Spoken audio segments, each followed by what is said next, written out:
Hello friends, welcome to our channel जिसका नाम है स्टडी विद विवेक सर। देखिए, हमने टेंसेस की जो बात की थी, टेंसेस में हमने फ्यूचर कॉन्टिन्यूअस के बारे में बताया था। फ्यूचर कॉन्टिन्यूअस होता क्या है, फ्यूचर कॉन्टिन्यूअस में क्या यूज किया जाता है, मतलब टेंस को अगर बना रहे हो सेंटेंस में रहा होगा, रही होगा, रहे, रही होगी, रहे होंगे, इनका यूज किया जाता है। अफर्मेटिव और नेगेटिव हमने आपको बताया था। आज हम बात कर रहे हैं फ्यूचर कॉन्टिन्यूअस के इंटरोगेटिव सेंटेंस की। इंटरोगेटिव सेंटेंस क्या होता है, हम पढ़ रहे हैं फ्यूचर कॉन्टिन्यूअस।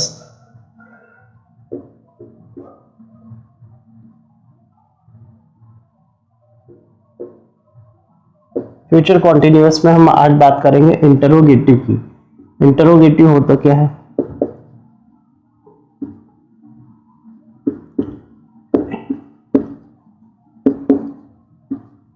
इंटरोगेटिव जैसे कि हमने और जो टेंसेस पढ़े हैं, जब भी काम प्रश्नवाचक वाक्य मीन्स क्या से जब स्टार्ट हो, इंटरोगेटिव में सेंटेंस हिंदी का क्या से स्टार्ट होता है और लास्ट में क्वेश्चन मार्क का यूज किया जाता है। लास्ट में आखिरी में प्रश्नवाचक वाक्य यूज होता है। आपको पता है, पहले बताया गया था, पहले जो हमने लास्ट क्लास जो हमारी डिस्कशन हुई थी उसमें हमने बताया था फ्यूचर कॉन्टिन्यूअस की पहचान हम कैसे करते हैं। रहा होगा, रही होगी,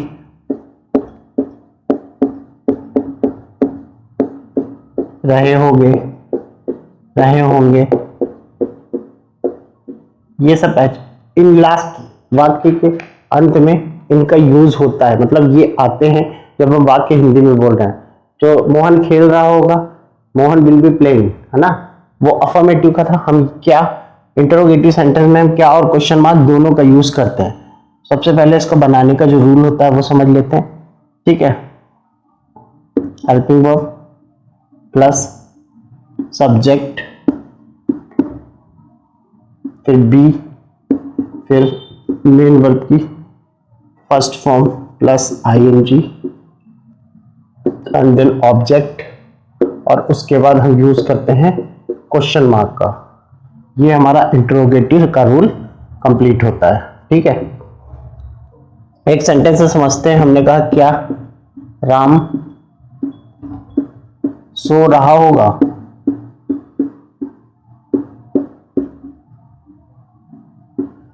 इसका ट्रांसलेट अगर इसका टेंस चेंज करेंगे तो सबसे पहले हेल्पिंग वर्ब, इसमें आपको पता हेल्पिंग वर्ब विल और शैल का यूज करते हैं।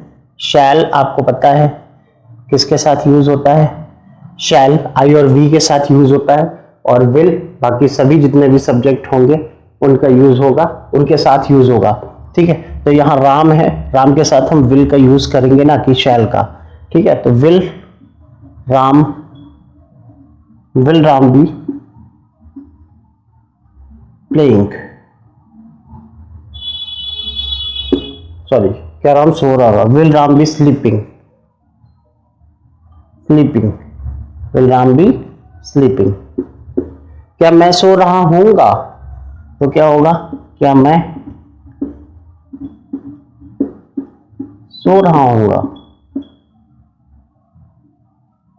क्या मैं सो रहा हूंगा।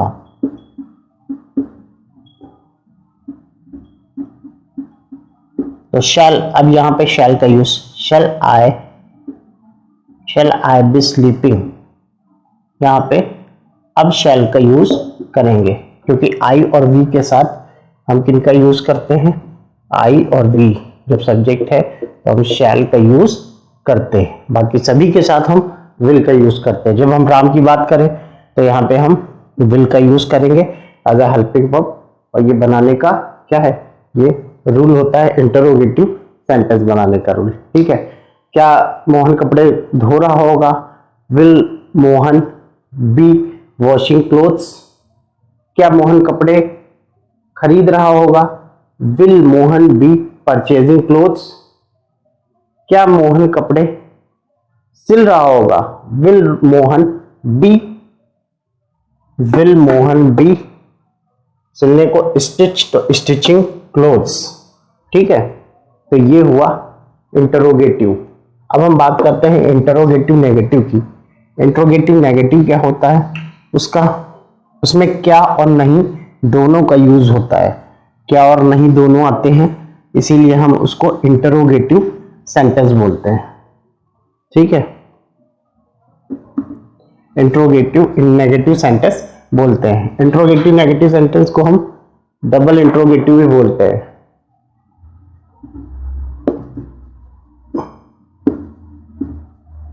इंट्रोगेटिव नेगेटिव सेंटेंस को हम डबल इंट्रोगेटिव सेंटेंस भी बोलते हैं। इसको हम डबल इंट्रोगेटिव सेंटेंस भी बोलते हैं।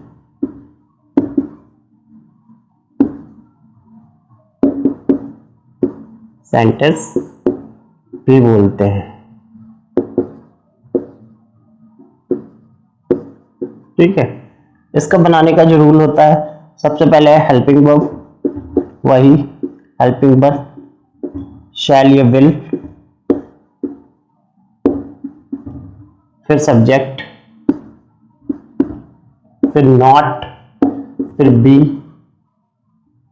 फिर मेन वर्ब की first form plus ING and then object और फिर question mark.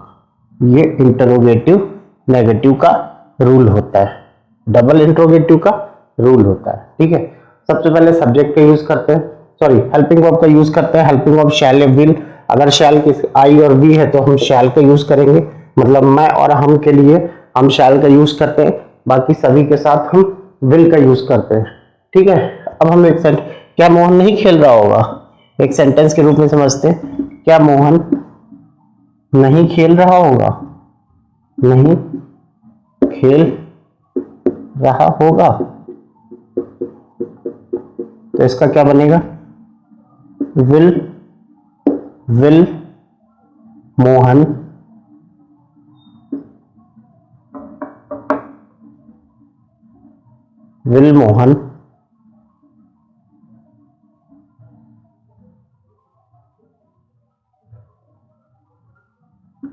Not be playing,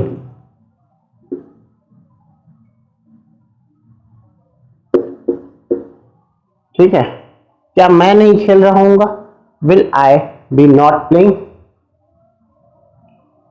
will I not be playing. क्या श्याम नहीं खेल रहा होगा, will Shyam not be playing. क्या श्याम क्रिकेट नहीं खेल रहा होगा, will Shyam not be playing cricket. ठीक है, तो नॉट का प्रयोग हम बी और सब्जेक्ट के बाद में करते हैं। तो ये हमारे फ्यूचर कॉन्टिन्यूअस के इंट्रोगेटिव और डबल इंट्रोगेटिव सेंटेंसेस थे विद रूल के साथ। रूल का यूज करते आप सेंटेंस बना सकते हैं, और ज्यादा से ज्यादा प्रैक्टिस करिए ताकि ये सारी चीजें आपको अच्छे से क्लियर हो जाए। आज के लिए इतना ही, देखते रहिए और पढ़ते रहिए। Study with Vivek sir, thank you.